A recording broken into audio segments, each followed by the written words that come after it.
Alô. Boa noite a todos. Podemos nos sentar, queridos.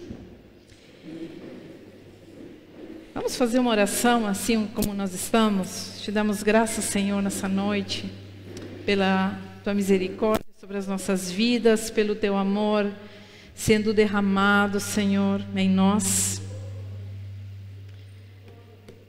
Te damos graças pelo Teu amor incondicional.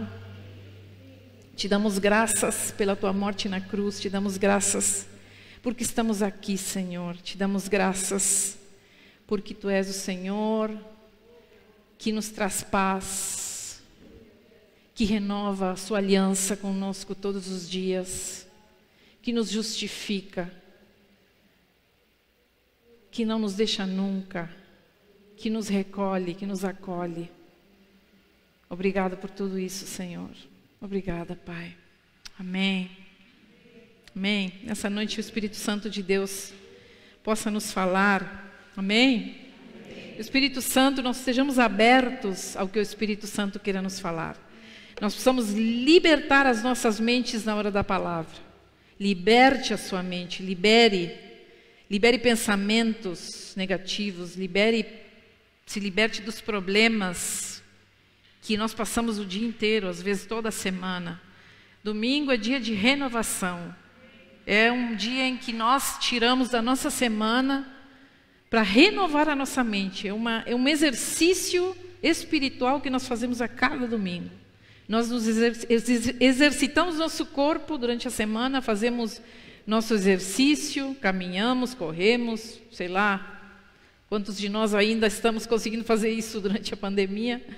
Mas nós nos alimentamos bem, cuidamos da nossa dieta, alguns, outros não. Mas domingo é dia da gente exercitar a nossa alma, o nosso espírito, a nossa mente, faxinar a nossa mente de pensamentos que nos deprimem, que nos tiram a paz e colocar o renovo da palavra de Deus na nossa vida. Este é o dia que o Senhor fez para nós. Amém? Então eu desejo que nós, nessa noite, venhamos estar com a nossa mente afiada, aguçada, porque o Espírito quer nos falar, porque nós estamos sendo provados, irmãos. Nós estamos sendo provados. Esse tempo de doença, de vírus, veio para nos mostrar tantas coisas e nos colocar na realidade, nos dar a real de nós mesmos. E nós precisamos entender que nós estamos sendo provados em tudo. Todos os problemas que nós estejamos enfrentando nesse momento é um jeito de Deus nos polir, um jeito de Deus nos moldar, um jeito de Deus provar se realmente nós acreditamos nele, se realmente a nossa aliança é com ele, se realmente aquilo que nós falamos, que ele significa para nós, se realmente isso passa por todos os testes, sabe? Eu sinto isso, eu sinto o Espírito nos confrontando com muitas coisas que nós temos colocado para baixo do tapete durante esses últimos anos como cristãos. Então, vamos colocar a nossa vida, porque o mundo está em convulsão. Hoje eu estive vendo as notícias de Honduras, as mulheres do Aglow se conectam em todo o mundo, né? O Aglow está em todos os países. E nós recebemos notícia a diário do que está acontecendo no mundo inteiro. Honduras virou uma terra de zumbis, de devastação. As pessoas, além do Covid, estão enfrentando um temporal que veio, mais do que um temporal, né? Devastação de ventos, onde ali tudo foi destruído. E você vai dizer, mais um, pastora? Tem vários? Sim, tem vários. Mas ali eles estão simplesmente no caos, porque eles não estão conseguindo ajuda de lado nenhum. Sem alimentos, sem estrutura para estar. E eu, quando li essas notícias hoje, pensei em nós e digo, nós estamos nos queixando do quê? Do que estamos nos queixando? O mundo está em convulsão. Nessa semana, Os números na nossa cidade aumentaram, as pessoas no TI, e nós já ficamos, meu Deus do céu, muitos de nós já não viemos hoje no culto, talvez por medo. Porque a primeira coisa que nós sentimos é o medo. O que vai acontecer? Mas nós que estamos em Cristo precisamos ter a esperança daqueles que creem. Nós temos outra estrutura dentro de nós, pelo menos é isso que Deus está testando em nós. Qual é a tua estrutura? Qual é a tua força? Onde está teu pensamento? Onde está a tua esperança? Onde está a tua força em meio a todo esse caos que nós estamos enfrentando? Porque nós estamos sendo testados. Vai passar? Não sei. É a grande pergunta que nos fazemos. Mas de uma coisa eu tenho certeza: Deus está no controle. Absoluto, não tem a menor dúvida. Quando você vier aquele medo ao seu coração, você diga a si mesmo: Deus está no controle, estou em paz. Em nada tenho que me abalar, em nada vou me desesperar, em nada vou deixar de fazer o que venho fazendo, a não ser que as autoridades coloquem alguns limites, nós vamos respeitá-los todos. Mas enquanto isso, nós vamos continuar a nossa vida, porque Deus nos chamou a isso, amém?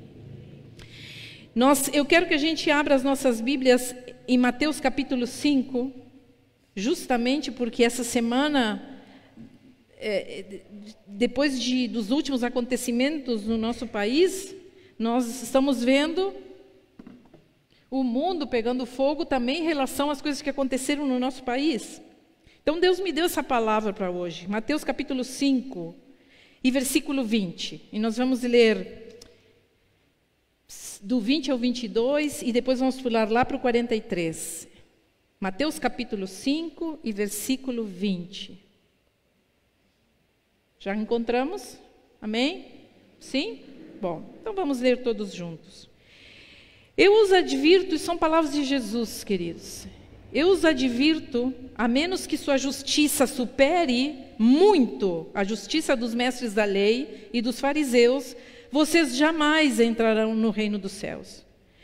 Vocês ouviram que foi dito a seus antepassados: não mate, se cometer homicídio estará sujeito a julgamento. Eu, porém, lhes digo que basta irar-se contra alguém para estar sujeito a julgamento. Quem xingar alguém de estúpido corre o risco de ser levado ao tribunal. Quem chamar alguém de louco corre o risco de ir para o inferno do fogo. Dê uma olhada aí na pessoa do seu irmãozinho que está aí do lado. Não é para abraçar nem para beijar, só dê uma olhadinha assim de canto. Quantas vezes você chamou alguém de louco, estúpido, idiota? Como diz, lá no meu país, quando alguma coisa está pegando, eles dizem assim: salado. Está salgado. Porque quem de nós? Não, nunca. E olha o que Jesus fala, é muito forte. Ele diz: quem xingar alguém de estúpido, corre o risco de ser levado ao tribunal, e quem chamar alguém de louco, corre o risco de ir para o inferno de fogo. Então vamos pular lá para o versículo 43, do mesmo capítulo 5. E segue Jesus falando e diz assim: vocês ouviram o que foi dito: ame o seu próximo e odeie o seu inimigo. Isso era a lei de Moisés. Eu, porém, lhes digo: amem os seus inimigos e orem por quem os persegue. Desse modo vocês agirão como verdadeiros filhos de seu Pai, que está no céu, pois Ele dá luz do sol tanto aos maus como a bons, e faz chover tanto sobre justos como injustos. Se amarem apenas aqueles que os amam, que recompensa receberão? Até os cobradores de impostos fazem o mesmo. Se cumprimentarem apenas seus amigos, que estarão fazendo demais? Até os gentis fazem isso. Portanto, sejam perfeitos, como perfeito é seu Pai Celestial. Que palavra forte. Já limos várias vezes, mas que palavra forte. Todas as vezes que a leio, minha alma treme, porque me vejo tão longe. Quantos de nós poderíamos olhar para essa palavra e dizer que nos consideramos pessoas legais? Quantos de nós nos consideramos pessoas legais, razoáveis? Não vou pedir que levante a mão. Fica para ti essa avaliação. Quantos de nós nos consideramos pessoas honestas? Quantos de nós nos consideramos verdadeiros, que falam sempre a verdade, que nunca mentem? Quantos de nós nos consideramos pessoas justas, íntegras? Quantos de nós nos consideramos santos? Fica a pergunta, porque diante dessa palavra a gente se sente muito aquém daquilo que Jesus disse. E Jesus começa falando no versículo 20, olha, se a lei entre vocês não for superior à lei de Moisés e dos fariseus, ou seja, a lei dos fariseus, porque era uma lei hipócrita, se a lei de vocês não for superior, vocês não vão entrar no reino dos céus, ou seja, vocês não têm direito à vida eterna. Vocês não têm direito, vocês vão morrer, vocês vão perecer. Porque Jesus foi o único homem justo, 100%, sem pecado. Jesus veio como um modelo, ele mostrou o caráter de Deus quando chegou como ser humano na terra. Havia um propósito de Deus, nos mostrar o modelo de homem ideal. Nos mostrar um modelo de homem em quem não foi achado pecado. Nos mostrar um modelo do caráter de Deus sendo revelado através da sua vida com o propósito para a criação, junto. Havia em Jesus uma proposta de sociedade ideal. Havia em Jesus qual todo ser humano deveria ser. Deveria ser. Havia em Jesus essa proposta. Havia em Jesus uma justiça que ia além da lei de Moisés e dos profetas. Havia em Jesus algo que dizia, eu sou a expressão de Deus no mundo e quem está em mim também é. Também é. E estava ali falando de nós. Quem está em mim também é a expressão de Deus nesse mundo. Como deveríamos ser nós, restaurados em Cristo, então? Como deveríamos? Qual é essa proposta em que Jesus diz, deveríamos ser? O que deveríamos ser? Quando Jesus fala essas coisas tão fortes. Uma das coisas que nós precisamos ter, em primeiro lugar, como algo que é um modelo a ser seguido em Jesus, é a intolerância da injustiça. É a intolerância à injustiça. De nenhuma forma, nós como cristãos podemos tolerar a injustiça. Quando nós toleramos a injustiça, nós já não estamos em Cristo, nós já não somos o modelo de Deus, nós já não somos aquilo que deveríamos de ser, porque quando nós toleramos a injustiça, nós estamos dizendo sim para o homem caído, estamos dizendo sim ao mal, estamos compactuando com o mal, estamos nos deixando vencer pelo mal, mas ao mesmo tempo em nós se pratica a justiça, só em nós é viável a prática da justiça, porque em nós Cristo se manifesta, em nós Cristo coloca a sua vontade, então a justiça se manifesta, ela se restaura em nós, a justiça se restaura em nós. Então entender que na ordem divina, na natureza, há uma oportunidade igual para todos. Porque, gente, justiça, quando nós entendemos o que é justiça, nós entendemos que um ser humano, temos que partir da premissa que um ser humano, porque justiça é um conceito tão amplo, né? Que o ser humano tem direitos a ter uma vida digna. Todo ser humano tem esse direito. Moradia, educação, saúde, alimentação, uma vida digna. Ter o seu salário, conseguir sobreviver nesse mundo, sem depender de ninguém, com o seu trabalho, com a força dos seus braços. Isso é uma vida digna. Isso é justiça. Isso se chama justiça. Então, quando nós olhamos para a natureza e a ordem divina na natureza, vamos olhar um pouco como acontecem as coisas. Agora eu vinha enxergando essa lua maravilhosa que nos ilumina essa noite, algo sensacional. Nós nos rendemos às maravilhas que Deus fez na natureza. A natureza nos fala dessa justiça, porque na natureza há uma oportunidade igual para todos. que se chama o bem. Naturalmente, o bem está na natureza. Apesar de ser uma natureza caída, nós temos a oportunidade do bem. Nós temos uma inclinação a fazer o bem e a fazer o mal. Há uma escolha. O bem é a opção que a natureza, que Deus nos dá. A oportunidade de justiça que Deus nos dá. Se vamos olhar lá para o Éden, lá no início, Adão e Eva, o sol, aí Jesus assim, diz na palavra, o sol, olhem que o sol nasce para justos e injustos, a chuva cai para justos e injustos. Mas se vamos olhar lá para o Éden, não acontecia isso, o sol nascia só para justos, certo? O homem perfeito, estava perfeito em harmonia com Deus, não havia pecado no Éden. Então o sol nascia só para justos, mas depois do pecado, então o sol, que é um bem que Deus deixa para nós, com todo o seu esplendor, ele diz que nasce para justos e injustos, há uma igualdade. A chuva cai sobre todos, há uma igualdade. A chuva que molha as terras do agricultor honesto, também molha as terras do agricultor desonesto. Nós precisamos entender que há uma ordem. E a mensagem que nos dá essa passagem, quando ele diz, o sol nasce para justos e injustos, a mensagem é que todos deveríamos ter direito a uma vida digna, mas não temos. Não é o que acontece neste mundo. E por que não acontece? Porque o pecado criou injustiça. O nosso pecado de seres humanos caídos, expulsos do paraíso, expulsos do Éden, criou a injustiça. Não foi Deus que criou a injustiça. Quando dizemos, por que Deus permitiu que isso acontecesse com fulano? Não foi Deus que permitiu.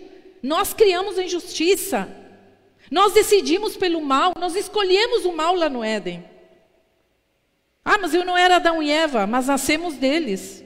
Nascemos desses dois seres humanos caídos. Então, quando nós nos vemos diante da injustiça, a primeira coisa que nós sentimos aqui dentro, e todos concordamos com isso, é raiva, não é? Todos nós, diante de alguém que bate, de um homem que bate numa mulher, sentimos raiva, pelo menos as pessoas que nós consideramos que temos alguma noção de bem e mal. Bem e mal. Nós temos raiva. E a pergunta que nós precisamos nos fazer com respeito à raiva é se ela é uma emoção legítima. Será que a raiva é uma emoção legítima? O que nós pensamos sobre a raiva? O que você sente quando fica com raiva diante de uma injustiça? O que você sentiu naquelas imagens onde nós vemos um homem sendo espancado por dois seguranças? O que nós sentimos quando vemos essas imagens repetindo, porque a televisão faz questão de nos deixar aquilo, que chega um ponto que a gente não consegue olhar mais se não é com muita raiva. Primeiro choramos de tristeza e depois nos dá muita indignação. Eu acredito que ninguém daqui não tenha sentido isso. Mas é a raiva um sentimento legítimo? É uma emoção legítima? A raiva é um estado da nossa alma e ela está introjetada dentro de nós. Ela é uma emoção legítima. É algo positivo. Olha só o que é uma emoção negativa quando nós muitas vezes deixamos ela ir adiante. Aí ela se torna ilegítima. Mas olha o que a Bíblia fala sobre a raiva. A Bíblia diz assim, quando vocês ficarem com raiva, lá agora não anotei agora o versículo, mas diz assim a Bíblia, quando vocês ficarem com raiva, não deixem que isso faça com que pequem e não fiquem o dia inteiro com raiva. Olha só o que fala, quando vocês ficarem com raiva, vocês não deixem que isso faça com que vocês pequem. Então, da raiva ao pecado, há um transcurso, há um tempo, e se chama dia inteiro. Há um tempo de dia inteiro. Quando essa raiva já chegou ao entardecer e nós vamos dormir com ela então se torna um pecado. Porque nós deixamos ela ali fazer ninho no nosso coração. Nós deixamos a oportunidade para o diabo começar a gerar ideias.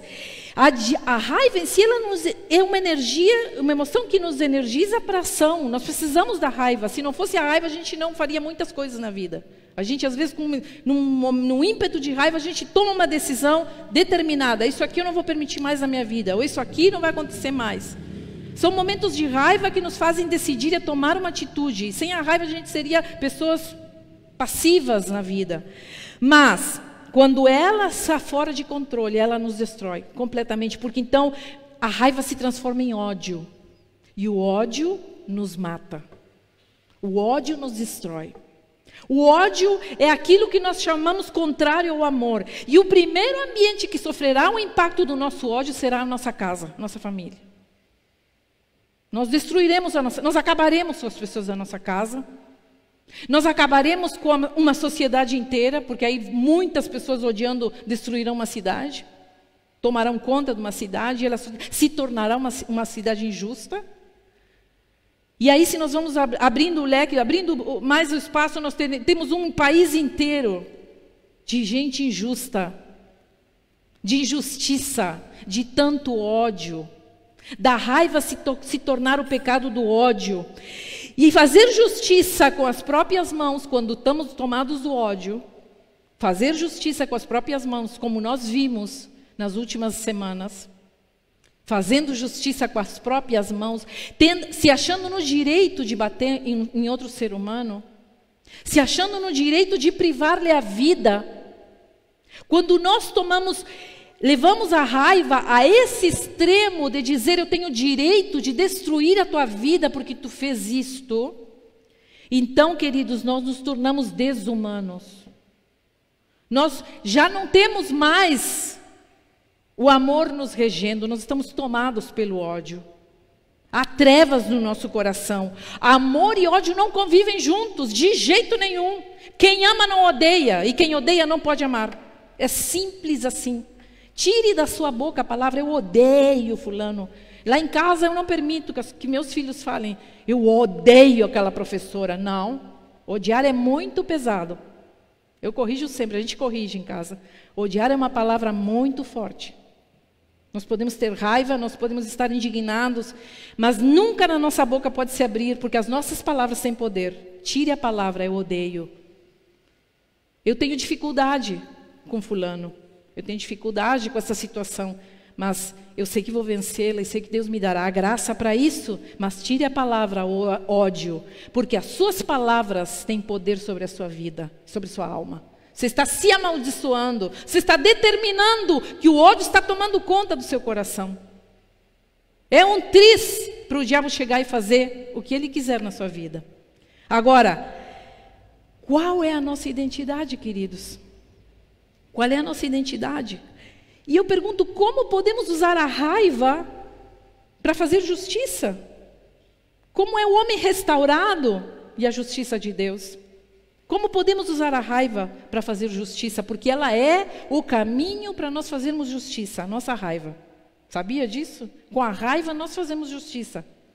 Com a raiva controlada, com a raiva canalizada, com a raiva submetida ao poder do Espírito Santo em nós.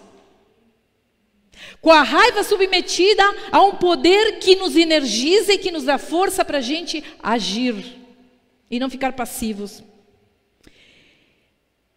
Mas isso só é possível quando nós temos a nossa identidade em Cristo. A nossa identidade precisa estar em Cristo. Porque quando o conflito da raiva diz que é conflito de identidade e conflito de território. Quando não consigo entender quem eu sou nesse mundo, que lugar ocupo nesse mundo, é um conflito de identidade, e isso dá raiva quando os seres humanos não encontram, não sabem quem são. E o conflito territorial é quando nós não sabemos qual é o nosso lugar nesse mundo. A quem pertenço, aonde, que grupo eu faço parte? Eu pertenço a algum grupo? Eu pertenço a essa cidade? Eu faço parte desse grupo da igreja? Será que eu realmente me identifico? Tenho um grupo? Tenho um lugar de pertencer? Quando nós não encontramos nem a nossa identidade, nem o nosso lugar no mundo, nós sentimos raiva naturalmente e nós vamos começar a odiar. E nos vamos tornar violentos. Mas quando nós temos a nossa identidade, o nosso lugar, foram achados em Cristo, então a justiça se cumpre em nós. Porque nós temos um lugar, nós temos uma identidade, nós somos servos de Deus, nós somos comprados pelo sangue de Cristo, nós temos a lei de Jesus superior em nossa vida. Não nos rege a lei que diz que não podemos matar ou não podemos estuprar. Nós temos uma lei muito maior, em que entendemos que as nossas palavras matam, que os nossos gestos ferem, que a nossa língua afiada pode matar os sonhos de outra pessoa, e que nós podemos destruir a vida de outra pessoa quando amaldiçoamos. Isso somos nós em Cristo. A noção de que cada palavra, de que cada gesto tem um peso, tem uma impressão, tem uma marca na vida das pessoas que estão na nossa volta e de quem também não está. Pessoas que cruzam a nossa vida.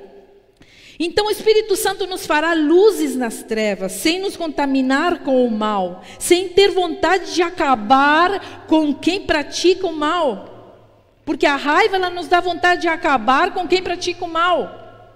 E vamos voltar às imagens que nós vimos semana passada e que enchemos de cartazes essa igreja. Quantos de nós sentimos vontade de matar aquele segurança? Quantos de nós tivemos vontade de matar, acabar com todos os racistas ou com todas as pessoas que acham que podem se sentir superior a outro ser humano porque ele é pobre, porque ele é negro, porque ele é mulher, porque ele é criança? Quantos de nós tivemos vontade de fazer justiça com as próprias mãos? Ah, se eu estivesse naquele lugar, eu ia arrebentar com aqueles homens. Eu ia me meter no meio. Eu disse para o meu esposo, se eu estivesse lá, eu ia me jogar em cima do cara. Ia ter sem mim também. Aí quando eu vi o segurança agarrando a mulher, digo, eu acho que eu ia mais longe que ela. Porque é a vontade que nós temos. A gente não consegue, eu sou uma pessoa que não consigo ver injustiça, não consigo ver alguém sofrendo uma injustiça e ficando passivos. Eu não consigo, é mais forte que eu. Um animal, se eu vejo alguém maltratando um animal na rua, não vou conseguir parar para olhar e passivamente olhando. E dizer, cada um que se entenda. Queridos, quando nós somos passivos diante da violência e da raiva e do ódio das pessoas, nós nos tornamos tão semelhantes a eles. Nós nos tornamos iguais. Então, alguém que mata, que rouba, que quebra, alguém que de alguma forma já recebeu tudo isso, são vítimas também do mal. Aqueles torturadores, aqueles algozes, aqueles seguranças também são vítimas do mal. Eu sei que muitas pessoas não vão concordar com o que estou dizendo, porque isso é uma revelação do Espírito Santo sobre nós. Isso é revelação divina. Não estou falando de leis humanas, estou falando de leis divinas. Todos nós somos filhos de Deus. E todos nós somos vítimas de um sistema violento, corrupto, de maldade. Então, nós vemos que o violento também é vítima, porque ele é vítima do mal. Ele é vítima porque não recebeu amor na sua casa.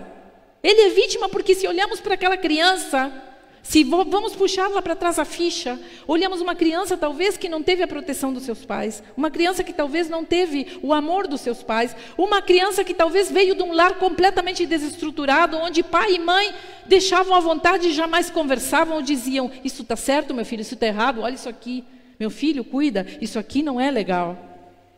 Que privilégio temos nós quando viemos de um lar assim, onde nossos pais nos passaram a noção do bem, do mal e do que era correto. Mas pensem, e não precisamos ir longe, talvez atravessando essa rua vamos achar pessoas que não tiveram isso em casa. Se formos um pouco mais para lá, vamos achar alguém na esquina que não teve e não tem isso em casa. Vamos achar as crianças abandonadas na rua às 12, 1h da manhã, sem eira nem beira. Porque ninguém se importa com elas. São futuras vítimas do mal. Já são vítimas do mal, mas são futuros violentos. São pessoas que vão se tornar no futuro pessoas... mas nem todo mundo se torna pastora. Claro, glória a Deus por isso. Tem gente que Deus ilumina antes. Tem gente que tem um lampejo e diz, isso eu não quero para mim. Mas a maioria que não recebeu amor não vai conseguir sobreviver ao mal. Vai sucumbir ao mal. Ninguém nasce ladrão, ninguém nasce racista, ninguém nasce estuprador, ninguém nasce homicida. Quando nós olhamos aquele bebê que nasce e no nosso colo, nós mães, nós olhamos para aquela criança tão pura, tão inocente, tão frágil, tão vulnerável. Nós não olhamos e dizemos, ai meu Deus, pode se tornar, será que estou aqui, se será ladrão, marginal? Não, não. A gente olha para uma criança e vê a pureza de Deus. Ninguém nasce assim, se faz assim, é uma vítima.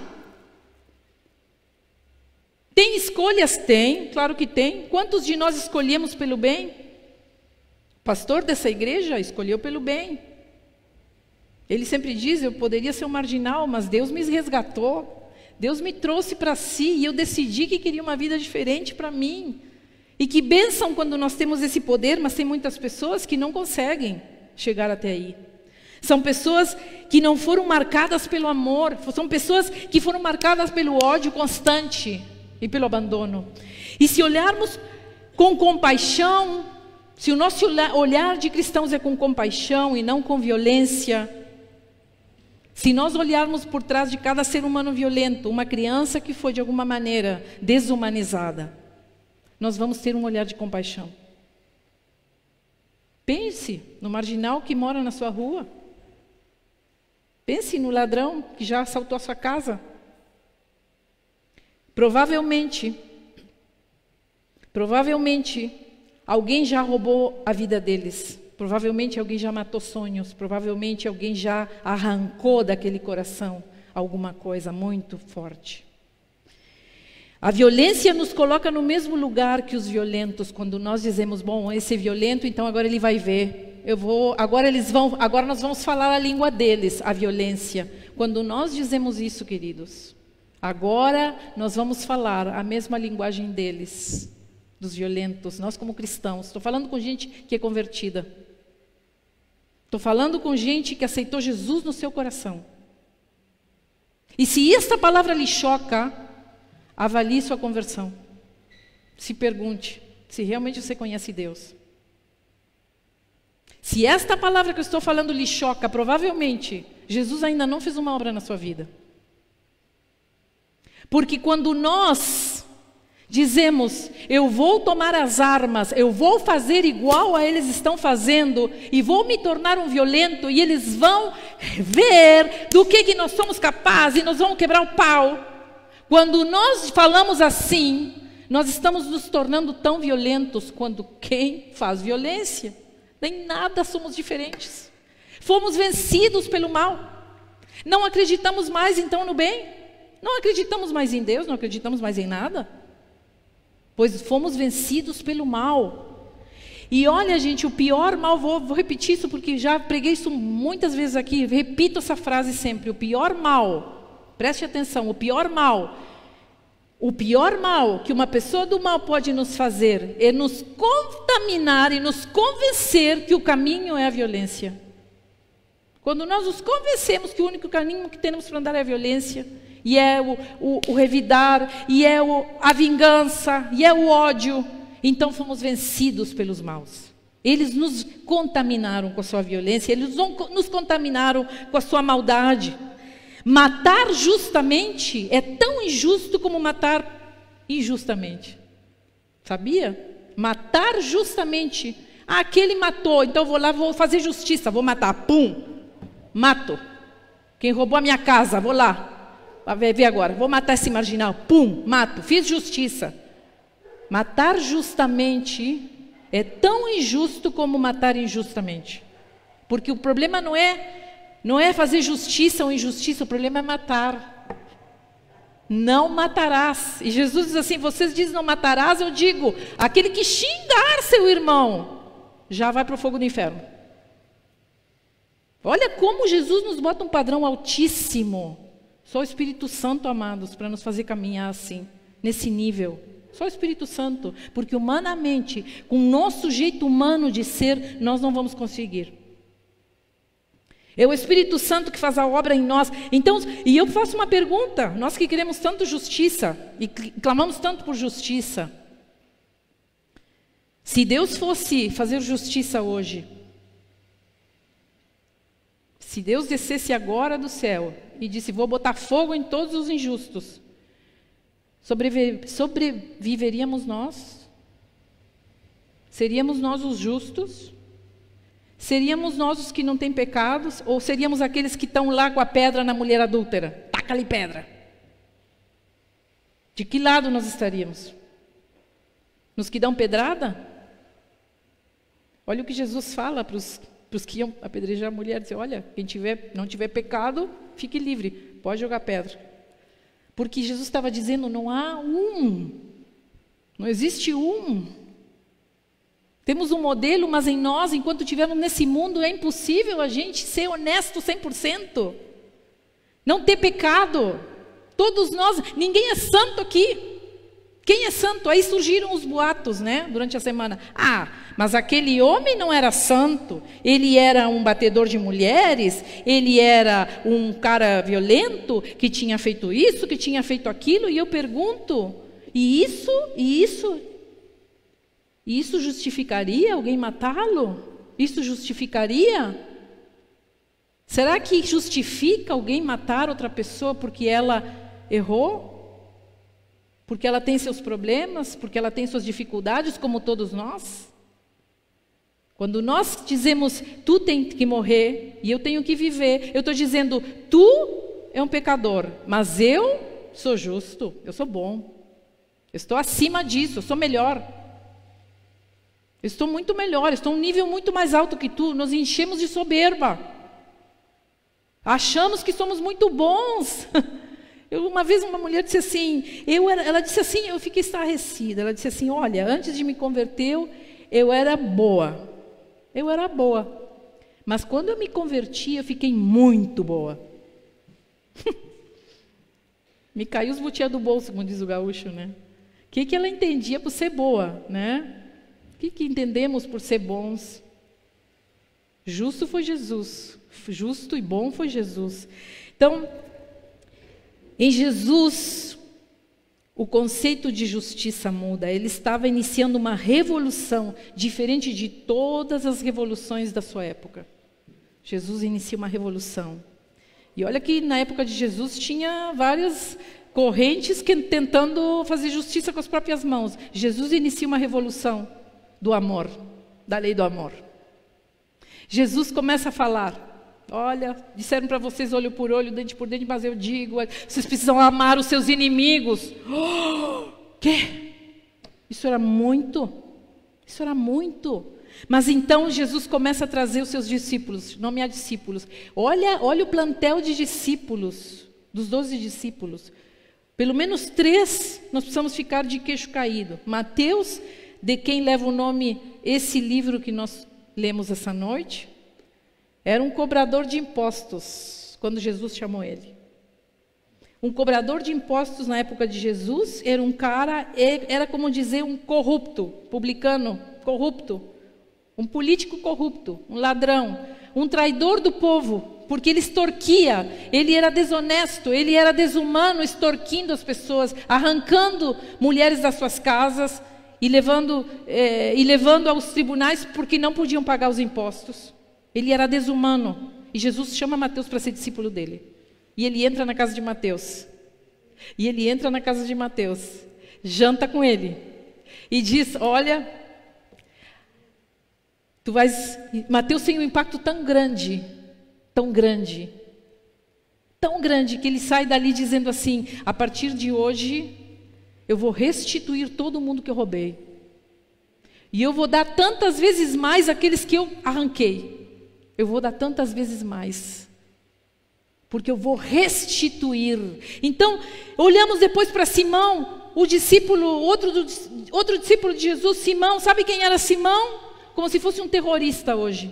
O zelote. Os zelotes queriam fazer justiça com as suas próprias mãos. Em Roma. Eles queriam a luta armada, eles queriam matar os romanos, eles queriam terminar com o Império Romano com as suas próprias mãos. Então ele era um terrorista. Jesus disse assim, vem para cá, eu quero que tu sejas meu discípulo.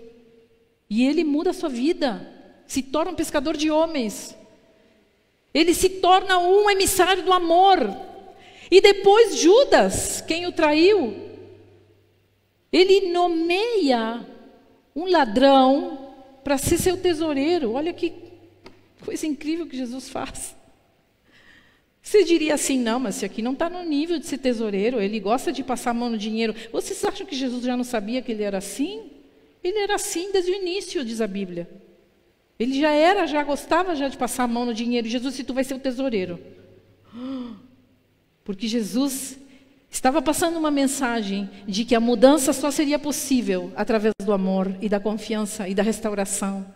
Um evangelho que salvava, um evangelho, uma lei de redenção, uma lei de arrependimento, uma lei de reconciliação, uma lei de restituição, onde todos tinham o direito a começar a sua vida de novo.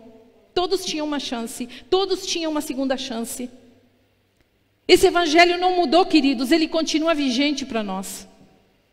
Enquanto nós quisermos fazer justiça com as nossas próprias mãos, nós vamos nos tornar pessoas do mal, não merecedores do céu. Jesus disse que se a gente não tivesse essas leis no nosso coração, nós não entraríamos no reino dos céus. Ele diz bem claro, vocês vão ir para o inferno, para o fogo do inferno. Ele não usa outra palavra, eu não vou usar outra também para ficar bonitinho. Inferno, ponto final. A justiça de Jesus é a lei do amor. E se a lei do amor não governa qualquer outra... Se a lei do amor não governa a nossa vida, qualquer outra coisa vai governá-la, queridos. E se a lei do amor não nos protege, qualquer coisa nos atingirá. E se a lei do amor não nos restaura, qualquer outra coisa nos destruirá.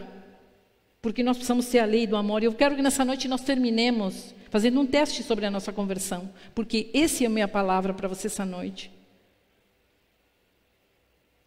Eu quero que você faça um teste sobre sua conversão. Será que eu sou realmente, a lei do amor rege meu coração? Será que realmente eu rendi a minha vida a Cristo? 2 perguntas quero fazer nessa noite. A primeira é, Cristo precisa se encaixar nas minhas ideias? Ou as minhas ideias se rendem ao propósito de Cristo? Porque se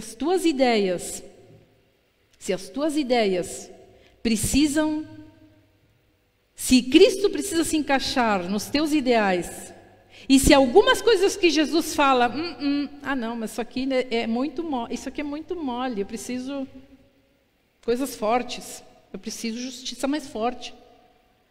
Quando nós queremos encaixar Cristo nas nossas ideias, nós colocamos as nossas ideias acima de Jesus.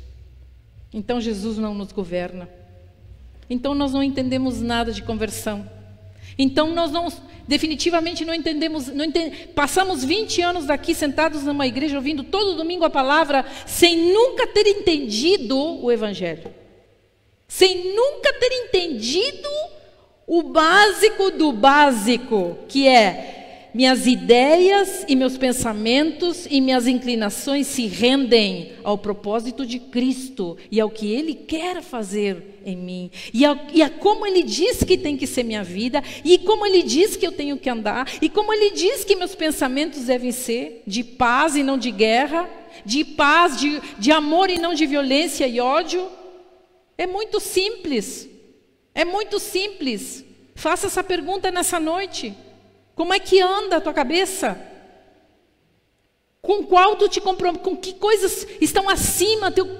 Quais coisas teu compromisso está acima do Evangelho? E a outra pergunta é, por que eu preciso ser reconhecido? Por que eu preciso ser reconhecido? Há um anseio dentro de nós. Há algo dentro de nós que nós lutamos a vida inteira por ser reconhecidos. Ai, não, as pessoas precisam reconhecer que eu sou uma pessoa inteligente. As pessoas precisam reconhecer que eu sou uma pessoa capaz. Ali em casa as pessoas precisam reconhecer que eu sou uma pessoa dedicada. Meus amigos precisam reconhecer que eu sou um bom amigo. Nós vivemos atrás de reconhecimento e aprovação das pessoas. E eu lhe pergunto, e se nunca ninguém lhe reconhecer?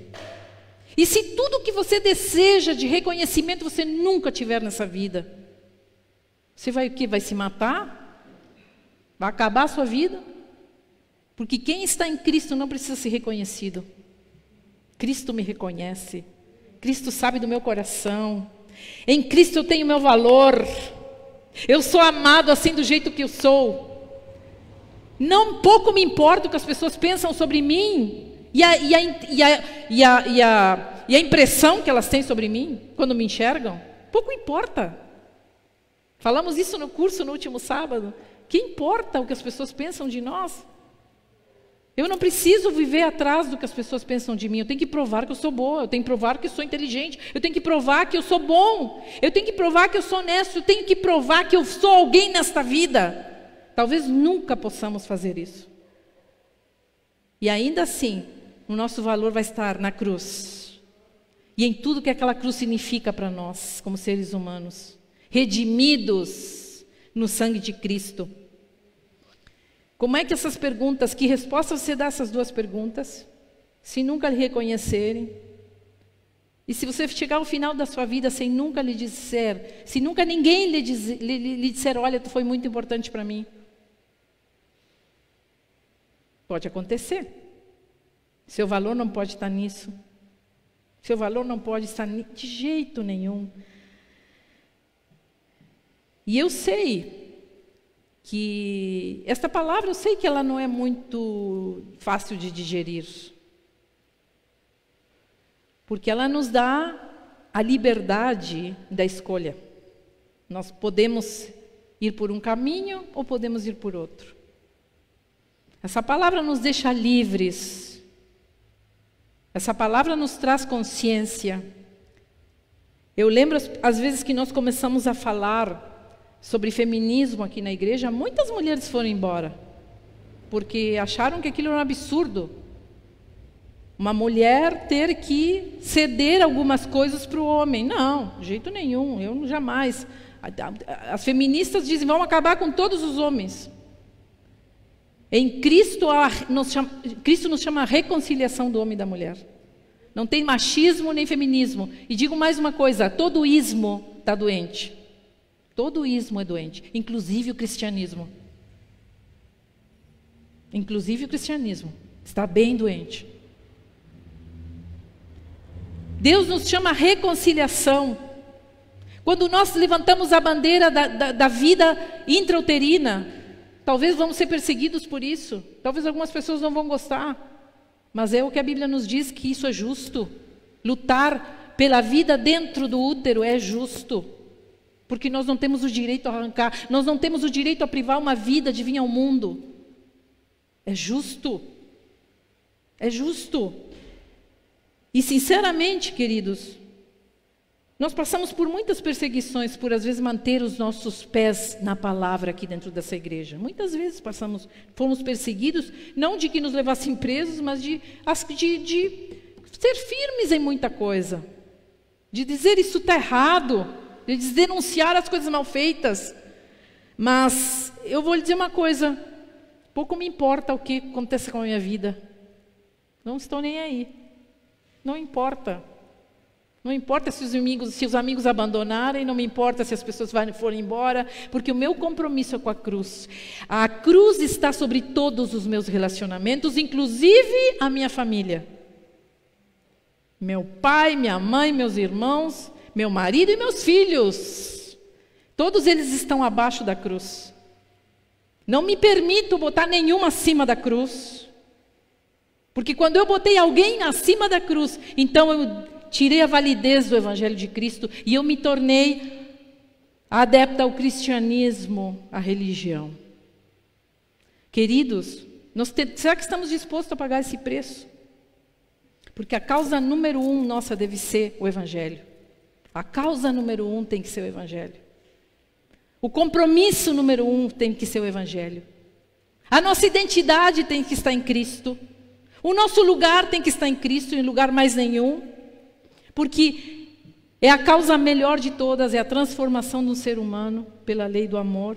Então não tenha medo. Não tenha medo. Porque um dia o sol vai brilhar com toda a sua justiça sobre nós. E nós um dia vamos dar contas da nossa vida diante daquele que nos chamou. Você está preparado para isso? Porque o tempo é de prova. Você está preparado? Sua vida está... Se hoje você estivesse se hoje o Senhor lhe chamasse ao seu encontro, se nesta noite o Senhor te chamasse a te encontrar com Ele, você está pronto? Está preparado, seu Oswaldo? Porque nós não temos, nós viemos com um prazo de validade esse mundo.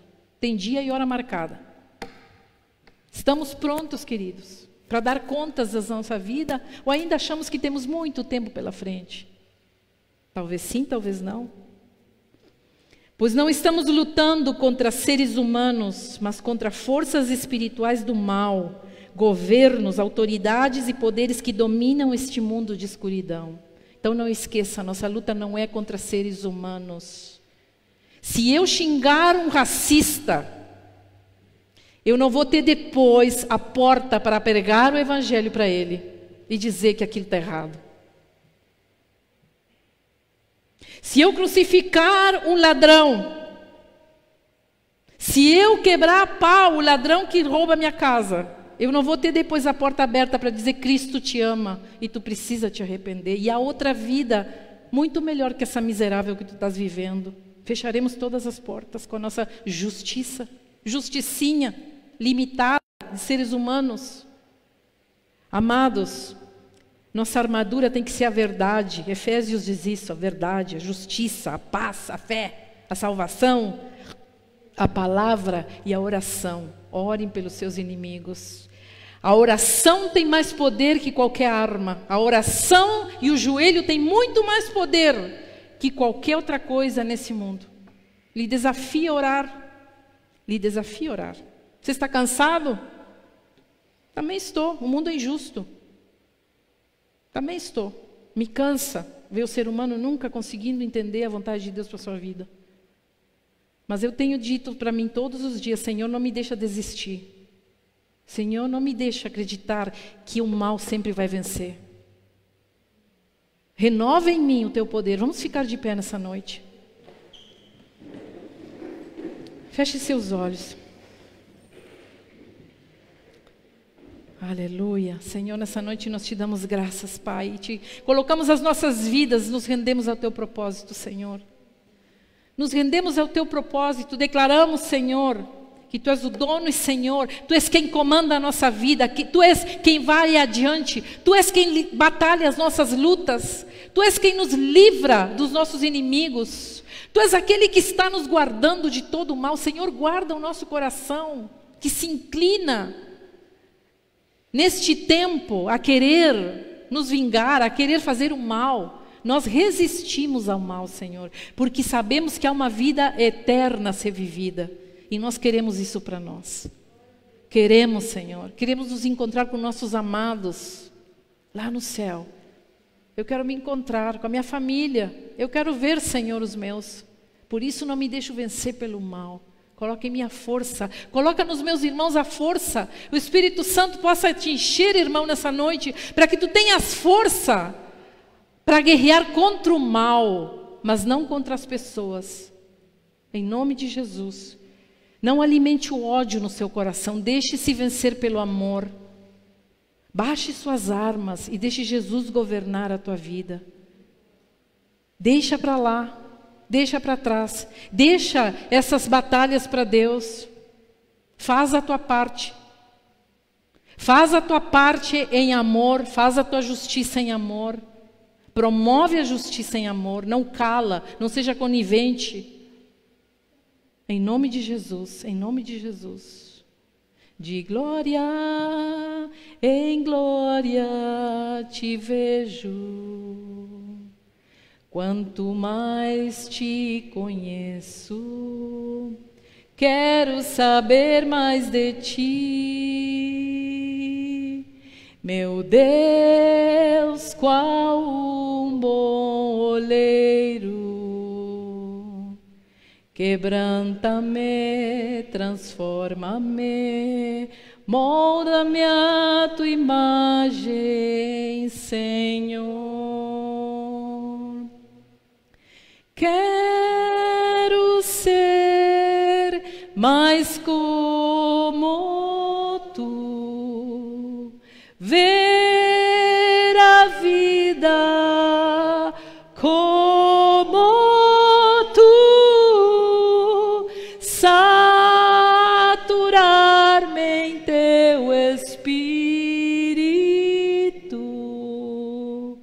e refletir ao mundo teu amor. Quero ser mais como tu, ver a vida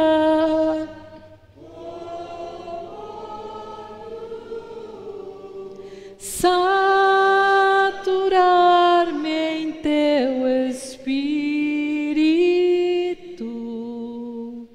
e refletir ao mundo teu amor. Eu quero ser, Senhor amado, como um vaso nas mãos do oleiro. Quebra minha vida e faz-a de novo. Eu quero ser, eu quero ser um vaso novo. Oh, glória a ti, Senhor. Quantos estão dispostos a ser um vaso novo nessa noite? Quantos estão dispostos a ser quebrados, feitos de novo? Quantos estão dispostos a se submeter 100% à ordem do Espírito Santo regendo, ao sobrenatural de Deus regendo a tua vida nessa noite? Quantos estamos dispostos a ceder a nossa vida ao Espírito Santo de Deus e nos deixar governar por Ele? Quantos estamos dispostos nessa noite? O Senhor nessa noite te pergunta, quantos dirão sim? Há um sim na tua boca nessa noite? O Senhor está te fazendo essa pergunta, querido. O que tens a dizer para Ele? É sim, Senhor, eu quero. É sim, eu quero, Senhor. Ou não sei, Senhor, isso é muito duro, é muito difícil. Mas o Senhor te diz, olha para mim, olha para o que eu fiz na tua vida.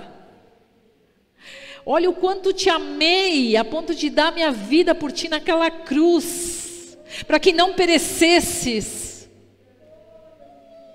para transformar a tua família, para transformar o teu jeito,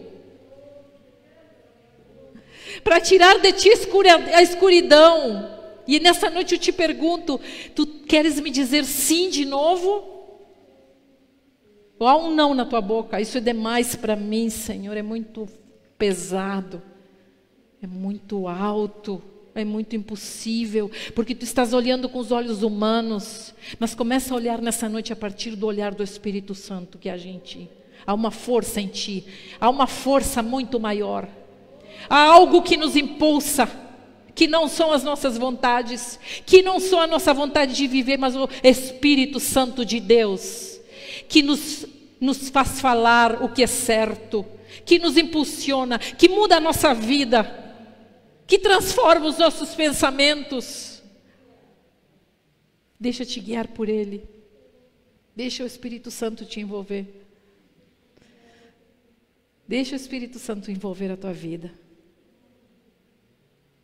Deixa o Espírito Santo fazer um ninho nesse coração. Tu vai ver as transformações que vão acontecer. Você está preparado, seu Oswaldo? Está preparado? Amém. Amém. Amém. Pergunte para a pessoa que está do seu lado, está preparado? Está preparada? Está preparado para passar a prova de fogo? Está preparado? A armadura de Deus, queridos. Não vista mais nenhuma armadura. A de Deus é suficiente nas nossas vidas. Amém?